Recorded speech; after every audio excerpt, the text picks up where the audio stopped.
नाजरीन अस्सलाम वालेकुम। खबरनामे में आपका खैर मकदम है। सबसे पहले नजर डालते हैं सुर्खियों पर।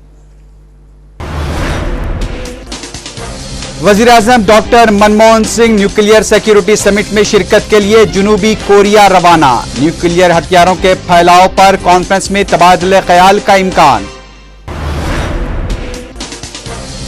उड़ीसा में माओवादियों की जानिब से अगवा किए गए रुकन असेंबली की रिहाई के लिए सरगर्मियां तेज। उड़ीसा असेंबली में जबरदस्त हंगामा।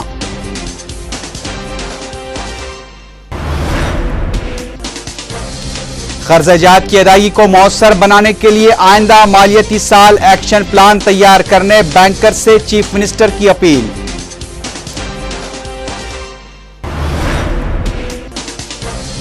रियासत में जुलाई में म्युनिसिपैलिटीज के इंतखाबात मुनक्किद कराने का वजीर बल्दी नज़्म व नस्ख ने दिया इशारा।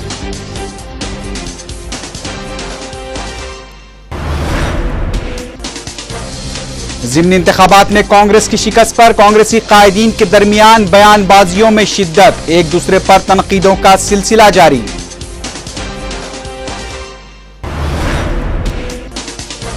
गुलाम नबी आजाद ने रियासत में कांग्रेस पार्टी के हालात पर सोनिया गांधी को पेश की रिपोर्ट। सख्त फैसले लेने का दिया मशवरा।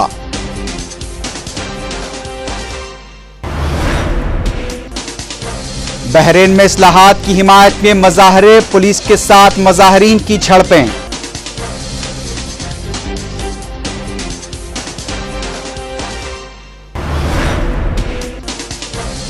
और फलस्तीन के लिए महदूद इमदाद की मंजूरी से अमेरिका ने किया इत्तेफाक।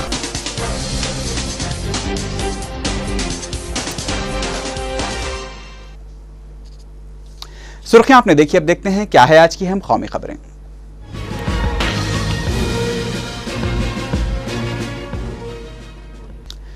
वज़ीर-ए-आज़म डॉक्टर मनमोहन सिंह जनूबी कोरिया में मुनक़िद होने वाली न्यूक्लियर सिक्योरिटी समिट में शिरकत के लिए आज सुबह 4 रोज़ा दौरे पर रवाना हो गए हैं। वज़ीर-ए-आज़म डॉक्टर मनमोहन सिंह ने सियोल रवानगी से कबल अपने बयान में कहा कि हिंदुस्तान दुनिया को न्यूक्लियर हथियारों से पाक बनाने की जारी कोशिशों की हिमायत को जारी रखेगा। वज़ीर-ए-आज़म डॉक्टर मनमोहन सिंह ने कहा कि न्यूक्लियर दहशतगर्दी एक संगीन खतरा है और इस सिलसिले में निपटने के लिए आलमी बरादरी को एक साथ काम करना चाहिए। इस कॉन्फ्रेंस में 45 ममालिक के सरबराहान शिरकत कर रहे हैं, जिसमें अमेरिका के सदर बाराक ओबामा, रूस के सदर डिमिट्री मेडवेडेव, चीन के सदर हौ जिनताओ के अलावा पाकिस्तान के सदर यूसुफ रजा गिलानी भी शामिल हैं। वज़ीर-ए-आज़म डॉक्टर मनमोहन सिंह तवक्को है कि न्यूक्लियाई दहशतगर्दी से दरपेश चैलेंजेस से निपटने के लिए हिंदुस्तान की जानिब से किए जा रहे इक़दाम से आलमी बरादरी को वाकिफ करवाएंगे। उड़ीसा में माओवादियों की जानिब से अगवा किए गए बेजू जनता दल पार्टी के कबायली तबके से ताल्लुक़ रखने वाले रुकन असेंबली जीना हिकाका को आज़ाद कराने के लिए बड़े पैमाने पर सरगर्मियां शुरू हो गई हैं। चीफ मिनिस्टर नवीन पटनायक ने रुकन असेंबली की रिहाई के लिए रियासती वज़रा को रापट जिले रवाना कर दिया है। नवीन पटनायक ने इस सिलसिले में मरकजी वज़ीर दाखिला पी चिदम्बरम से भी बातचीत की है। रुकन असेंबली के अगवे के वाक़े के बाद उड़ीसा असेंबली में आज अपोजिशन अरकान ने ज़बरदस्त एहतजाज किया। इस दौरान मगविया रुकन असेंबली की अहलिया ने अगवा कुनिंदगान से उनके शौहर को रिहा करने की अपील की है। वाज़ेह है कि माओवादियों की जानिब से 2 इतालवी सयाहों को अगवा किए जाने के बाद हुकूमत की जानिब से उनकी रिहाई के लिए माओवादियों से गुज़िश्ता 10 रोज़ से बातचीत जारी है। जिन्हा हिकाका का अगवा इस वक्त किया गया जब वो कोरापट से अपने घर वापस हो रहे थे। रास्ते में 50 से ज़्यादा मुसल्लह माओवादियों ने उनकी गाड़ी को रोकते हुए उनके हिफाजती दस्ते को जाने दिया, जबकि रुकन असेंबली को वो अपने साथ ले गए। उड़ीसा असेंबली में अपोजिशन के एहतजाज के बाद कार्रवाई को दोपहर तक के लिए मुलतवी कर दिया गया। वज़ीर आला नवीन पटनायक की जानिब से वज़रा का इजलास भी तलब किया गया, जिसमें रुकन असेंबली की बाहिफाजत रिहाई पर इम्कानी इक़दामात के लिए गौर किया गया। इस दौरान माओवादियों ने ऑपरेशन ग्रीन हंट को रोकने का मुतालबा करते हुए आज भारत बंद का ऐलान किया है। अब देखते हैं क्या है आज की अहम इलाकाई खबरें।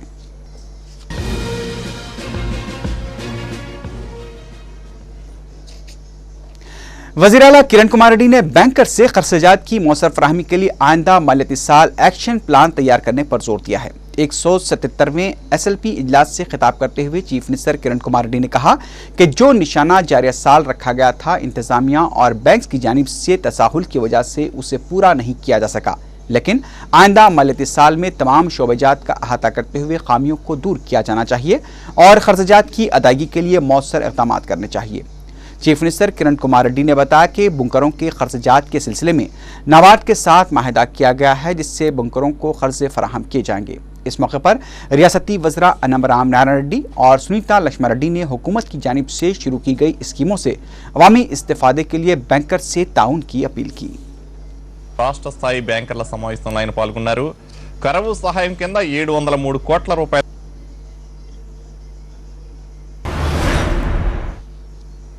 रियासती वजीर बल्दी नज़र महीदा रेड्डी ने बताया कि म्यूनसिपैलिटीज़ के इंतखाबात जुलाई में मुनक्किद किए जाएंगे। मीडिया से बात करते हुए महीदा रेड्डी ने बताया कि 2011 की मरदमशुमारी के मुताबिक इंतखाबात मुनक्किद होंगे और इसके लिए इक़दाम भी किए जा रहे हैं।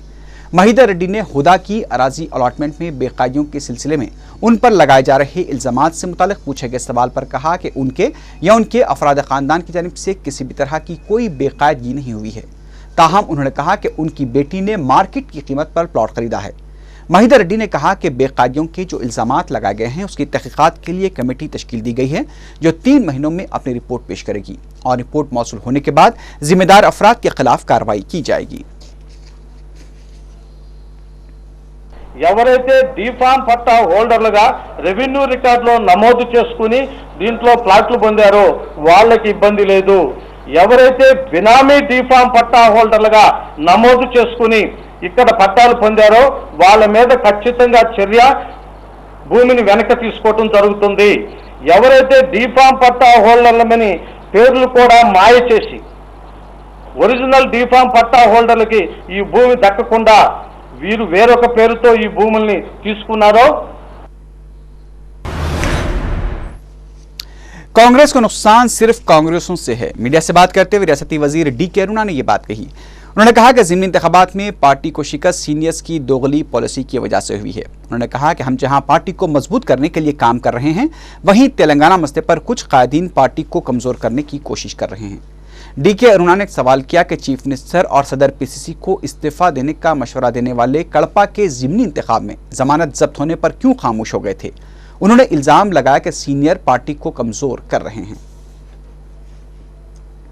మరి టిఆర్ఎస్ ని విశ్వసిస్తా ఉన్నారనేటువంటి మాట మన నోటి నుంచి మాట్లాడడం నిజంగా చాలా బాధాకరం అని చెప్పి ఈ సందర్భంగా నేను తెలియజేస్తా ఉన్నాను। ఎన్నికలు ఒక పక్క జరుగుతా ఉంటే సర్వే రిపోర్ట్లు ప్రకటిస్తా ఉన్నారు టీవీలలో ఒక ప్రాంతం నుంచి। ఎవరి యొక్క క్రమశిక్షణ అనేది మనం ఎవరిని చూసి నేర్చుకోవాలో అర్థం కాని పరిస్థితి ఈరోజు మాకు ఏర్పడతా ఉంది। పూర్తిగా తెలంగాణ నినాదం ఉంది కాబట్టి ప్రజల్ని మభ్యపెట్టి ఏ విధంగానే మనం గెలుస్తామనేటటువంటి ఆలోచనతోనే ముందుకెళ్తున్నారు తప్ప ఆ ప్రాంత ప్రజలు బాగుపడాలని, ఆ ప్రాంతంలో అభివృద్ధి జరగాలని, ఆ ప్రాంతంలో ఉద్యమంతో పాటు అభివృద్ధి కూడా జరగాలని కాంక్షించే నాయకులు ఈ మొన్న रुकन कौंसल यादव रेड्डी ने रियासती वजीर डी.के. अरुणा की जानिब से सीनियर कायदीन के खिलाफ की गई तनकीदों को मुस्तरद कर दिया है। मीडिया से बात करते हुए यादव रेड्डी ने कहा कि तेलंगाना के नाम पर इस्तीफा देकर अलहदा रियासत का राग अलापने वाली डी.के. अरुणा की सीनियर्स के खिलाफ इल्ज़ाम तराशियाँ मुनासिब नहीं हैं। उन्होंने कहा कि मसले तेलंगाना पर कांग्रेस अवाम के एतमाद से महरूम हो चुकी है जिसकी वजह से ज़िमनी इंतखाबात में कांग्रेस को शिकस्त का मुँह देखना पड़ा। यादव रेड्डी ने कहा कि वज़रा को पार्टी आलाकमान पर दबाव डालते हुए अलहदा तेलंगाना की तश्कील के लिए कोशिशें करनी चाहिए। ऐसी इत्तलात मिली हैं कि रियासत में कांग्रेस पार्टी उमूर के इंचार्ज गुलाम नबी आज़ाद ने हालिया ज़िमनी इंतखाबात में कांग्रेस पार्टी की शर्मनाक शिकस्त के असबाब से मुताल्लिक़ एक रिपोर्ट पार्टी सदर सोनिया गांधी को पेश कर दी है। बताया गया है कि गुलाम नबी आज़ाद ने अपनी रिपोर्ट में रियासत में चीफ मिनिस्टर किरण कुमार रेड्डी, रियासती वज़रा और सदर पीसीसी के दरमियान तालमेल के फुक़दान को इस शिकस्त की अहम वजह करार दिया है। गुलाम नबी आज़ाद ने पार्टी सदर को इस बात से भी आगाह किया है कि अगर आंध्र प्रदेश में ऐसे ही हालात बरकरार रहे तो आने वाले 18 असम्बली हल्क़ाजात के ज़िमनी इंतखाबात में पार्टी को शिकस्त का सामना करना पड़ सकता है। गुलाम नबी आज़ाद ने इस बात से भी पार्टी सदर को वाकिफ करवाया है कि अगर आने वाले ज़िमनी इंतखाबात में जगन मोहन रेड्डी की वाईएसआर कांग्रेस पार्टी कामयाबी हासिल करती है तो कांग्रेस से कई कायदीन वाईएसआर कांग्रेस पार्टी में शमूलियत अख्तियार कर सकते हैं और 2014 के इंतखाबात में पार्टी के आंध्र प्रदेश में दोबारा बरसरे इक़्तिदार आने के इम्कानात मौहूम हो जाएंगे। गुलाम नबी आज़ाद ने आंध्र प्रदेश में कांग्रेस पार्टी को मुस्तहकम बनाने के लिए सोनिया गांधी को सख्त फैसले लेने की भी सिफारिश की है। साबिक वजीर जीवन रेड्डी ने कहा है कि सीमा आंध्रा में जगन मोहन रेड्डी से मुकाबले की ताकत कांग्रेस में नहीं है। करीमनगर में मीडिया से बात करते हुए जीवन रेड्डी ने कहा कि महबूबनगर में कांग्रेस की शिकस्त के जिम्मेदार वजीर आला किरण कुमार रेड्डी हैं। उन्होंने कहा कि ज़िमनी इंतखाब में राजेश्वर रेड्डी की अहलिया को टिकट न देना सबसे बड़ी गलती थी। जीवन रेड्डी ने कहा कि तेलंगाना में कांग्रेस टीआरएस का मुकाबला तो कर पाएगी, लेकिन सीमा आंध्रा में जगन का मुकाबला नहीं कर पाएगी। उन्होंने कहा कि वो पार्टी में जारी सरगर्मियों पर सदर सोनिया गांधी को एक मकतूब रवाना करेंगे। नौमुंतखबा रुकन राज्यसभा रेणुका चौधरी ने दावा किया है कि रियासत में चंद्रबाबू नायडू का असर खत्म हो चुका है। दिल्ली में मीडिया से बात करते हुए रेणुका चौधरी ने कहा कि राज्यसभा का रुकन बनने पर उन्हें काफी मसरत हुई है। उन्होंने कहा कि वो तेलंगाना में पाए जाने वाले मसाइल की यकसोई के लिए कोशिशें करेंगी, बिलखुसूस खम्मम की तरक्की के लिए वो मुमकिना इक़दाम करेंगी। उन्होंने मसले तेलंगाना से मुतालिक पूछे गए सवाल पर कहा कि तेलंगाना मसला किसी एक की जागीर नहीं है और ना ही एक कॉफी के कप की तरह है जिसे ऑर्डर देते ही पेश कर दिया जाए। ఎన్నో సంవత్సరాలుగా మోస్తూ ఉన్న వాళ్ళు కాంగ్రెస్ పార్టీ అభిమానులందరికీ, అలాగే నాకు తెలిసిన మిత్రులు అందరికీ, ముఖ్యంగా మా స్వర్గీయ తండ్రి వర్యులు ఎవరి ఆశీస్సులతో అయితే ఇది నాకు ఆయన ఆశీర్వాదంతోనే ఇవన్నీ కూడా వచ్చాయని చెప్పి నేను అనుకుంటున్నాను। మా తల్లి साबिक वजीर शंकर राव ने सदर बीजेपी नितिन गडकरी की जानिब से 2014 में नरेंद्र मोदी के वजीर-ए-आज़म बनने की पेशकयासी को मुज़क्का-ख़ेज़ करार दिया है। मीडिया से बात करते हुए शंकर राव ने कहा कि रियासत में कांग्रेस कमजोर हो सकती है, लेकिन मरकज में कांग्रेस मुस्तहकम है और 2014 में राहुल गांधी ही वजीर-ए-आज़म बनेंगे। उन्होंने कहा कि बीजेपी के ज़र-इक़्तिदार कर्नाटक और गुजरात में हुए ज़िमनी इंतखाबात में कांग्रेस ने कामयाबी हासिल की है, जो इस बात का सबूत है कि कांग्रेस मरकज में मुस्तहकम मौक़िफ़ रखती है। ఆ బై ఎలక్షన్ కర్ణాటకలో చీఫ్ మినిస్టర్ సీట్ మీద గెలిచిళ్ళు అసెంబ్లీ, మరి ఇది ఎట్లా ఉన్నది? అరే నువ్వు దేవుడు అరుగు మిగతా సంగతులు, కానీ నీ ఊర్లోనే నన్ను గోల్ చేస్తామని గోల్ చేసి పారేసిళ్ళు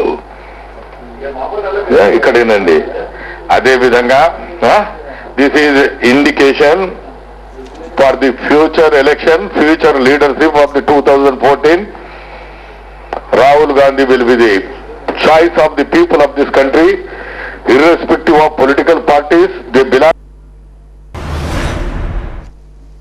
रुकन पार्लियामेंट मल्काजगिरी सर्वे सत्यनारायण ने पेशकयासी की है कि अलहदा तेलंगाना की तश्कील से कबल चीफ मिनिस्टर की तब्दीली मुमकिन नहीं है। मीडिया से बात करते हुए एस सत्यनारायण ने कहा कि सीनियर कायदीन को गिरड़ भपकियों से पार्टी आलाकमान खौफजदा नहीं होगी।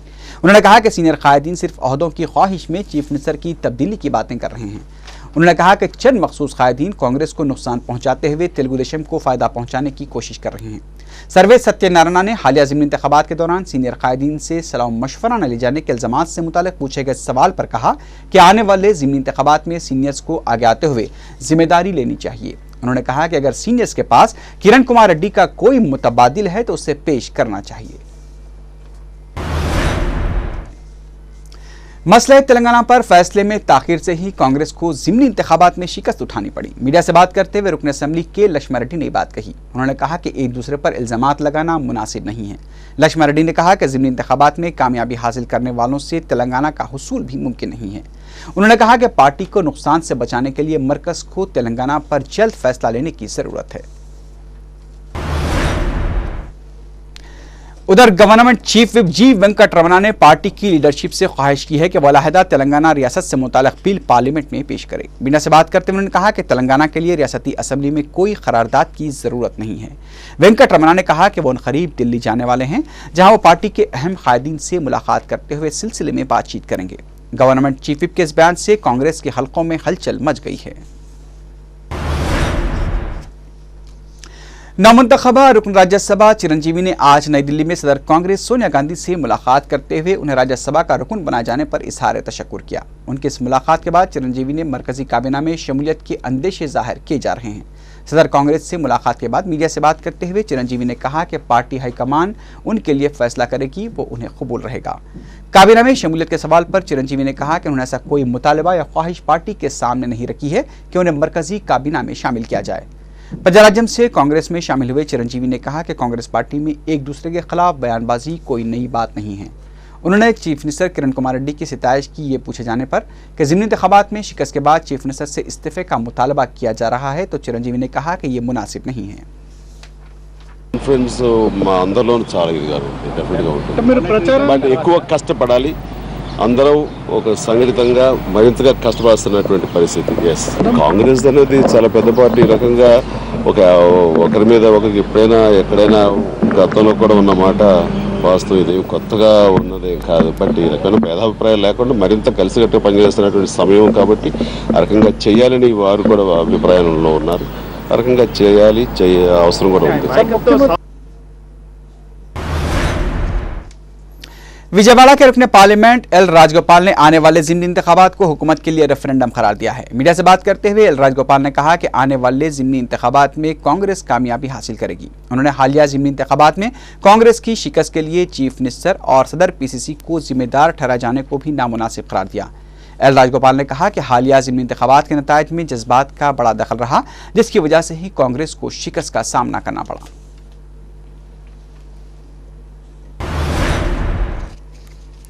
अलहाज सैयद सादत हुसैनी शाह कादरी अलमारूफ सईद भाई मौजूफ अकाउंट ऑफिसर APCPDCL का आज सुबह इंतकाल हो गया है।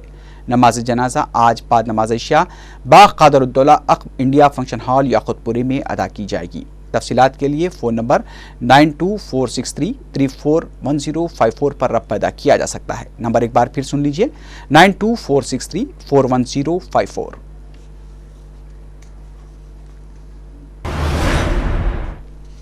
अब देखते हैं क्या है आज की हम बैनुल-अक़वामी खबरें।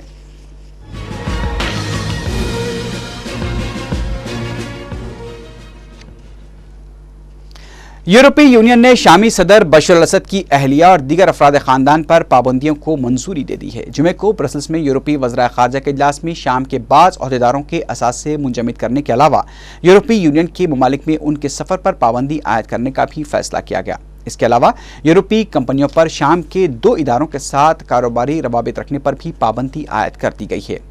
उधर शाम में नमाज जुमा के बाद सदर बशर अल-असद की हुकूमत के खिलाफ ज़बरदस्त एहतजाजी मुजाहरे किए गए, जबकि दीगर इलाकों में सिक्योरिटी फोर्सेस की जानिब से बागी फौज के ठिकानों पर गोलाबारी की गई है। सिक्योरिटी फोर्सेस की जानिब से तशद्दुद की मुख्तलिफ कार्रवाइयों में 32 अफराद हलाक हो गए हैं। इस दौरान अक़वाम मुत्तहिदा की इंसानी हकूक़ कौंसिल ने शाम में सरकारी सिक्योरिटी फोर्सेस की जानिब से इंसानी हकूक़ की खिलाफ वर्जियों की मजम्मत की है और इंसानियत के खिलाफ जराइम और तशद्दुद के वाक़यात की तहक़ीक़ात करने वाले कमीशन के मैंडेट में तोसी को मंजूरी दी है। उधर बहरीन में अपोजिशन जमातों ने इस्लाहात की हिमायत में मज़ाहरे किए हैं। बाज़ मकामात पर मुज़ाहरीन और पुलिस के दरमियान झड़पों की भी इत्तलात मिली हैं। मुज़ाहरों का आगाज़ जुमे को हुआ जब अपोजिशन जमात अल-विफ़ाक़ ने मुज़ाहरों का ऐलान किया था। बहरीन की दारुल हुकूमत मनामा के सनाबिया और सित्रा में पुलिस के दरमियान झड़पें हुई हैं। झड़पों के दौरान संगबारी का भी तबादला अमल में आया। मुज़ाहरीन शाही हुकूमत के खिलाफ नारे लगा रहे थे।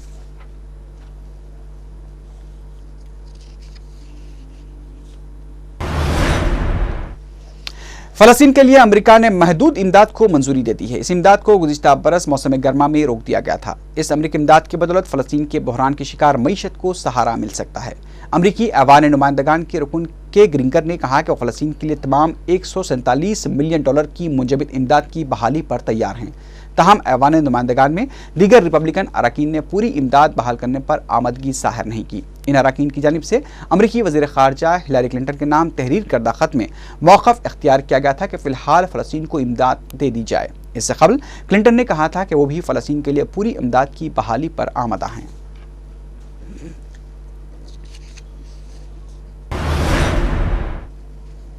अमेरिका के सदर बराक ओबामा और वज़ीर-ए-आज़म पाकिस्तान यूसुफ रज़ा गिलानी की मुलाकात 27 मार्च को जनूबी कोरिया के दारुल हुकूमत सियोल में होगी। व्हाइट हाउस के तर्जुमान ने एक बयान में तस्दीक की कि सियोल में जौहरी सलामती पर होने वाली कॉन्फ्रेंस के बाद 27 मार्च को सदर ओबामा और वज़ीर-ए-आज़म गिलानी की मुलाकात होगी।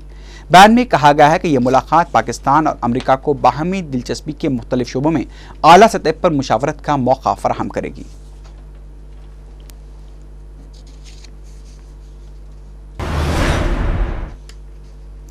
वर्ल्ड बैंक की जानिब से उसके नए मुमकिना सदनशीन के लिए 3 नामों का ऐलान किया गया है। इनमें अमेरिका के जिम योंग किम, कोलंबिया के एंटोनियो ओकैम्पो और नाइजीरिया से ताल्लुक़ रखने वाली ओंगो गोजी इवाला शामिल हैं। वर्ल्ड बैंक के बोर्ड ऑफ डायरेक्टर्स के मुताबिक इन उम्मीदवारों से इंटरव्यू के बाद मौसम बहार में होने वाले इजलास के दौरान नए सरबराह का ऐलान किया जाएगा। अमेरिका के जिम योंग किम को पसंदीदा उम्मीदवार करार दिया जा रहा है और उन्हें सदर बराक ओबामा की मुकम्मल तायीद हासिल है।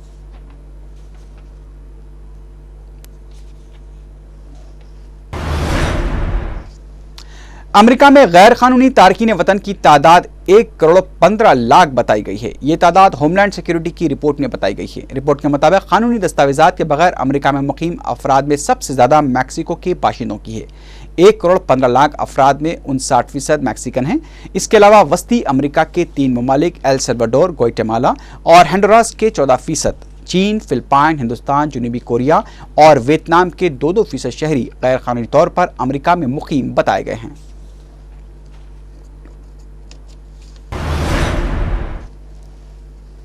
कराची एयरपोर्ट पर जुमे की रात उस वक्त नाखुशगवार वाकया पेश आया जब पाकिस्तान के ऑलराउंडर शाहिद आफरीदी ने ऑटोग्राफ मांगने वाले एक मद्दाह पर घूंसों की बारिश कर दी।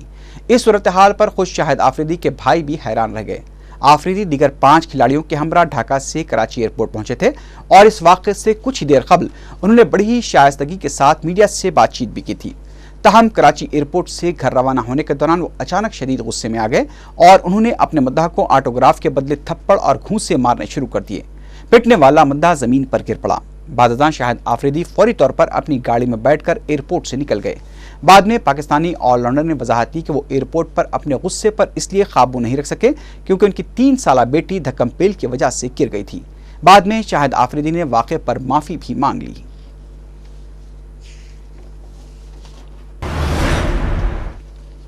आखिर में सुर्खियों पर एक बार फिर नजर डालते हैं।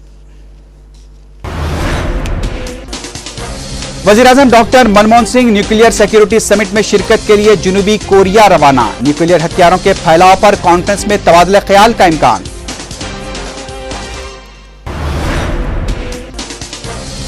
उड़ीसा में मावोइस्टों की जानिब से अगवा किए गए रुकन असेंबली की रिहाई के लिए सरगर्मियां तेज। उड़ीसा असेंबली में जबरदस्त हंगामा।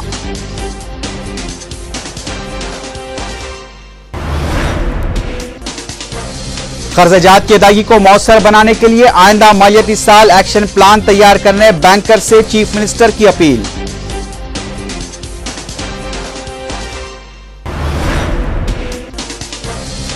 रियासत में जुलाई में म्युनिसिपैलिटीज के इंतखाबात मुनक्किद कराने का वजीर बल्दी नज़्म व नस्ख ने दिया इशारा।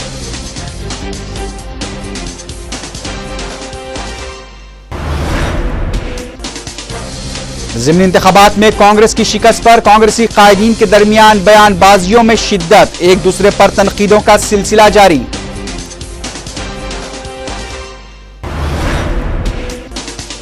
गुलाम नबी आजाद ने रियासत में कांग्रेस पार्टी के हालात पर सोनिया गांधी को पेश की रिपोर्ट। सख्त फैसले लेने का दिया मशवरा।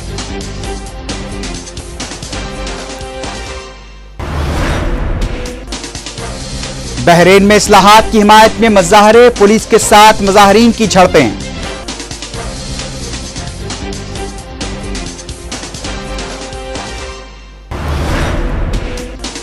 और फलस्तीन के लिए महदूद इमदाद की मंजूरी से अमेरिका ने किया इत्तेफाक।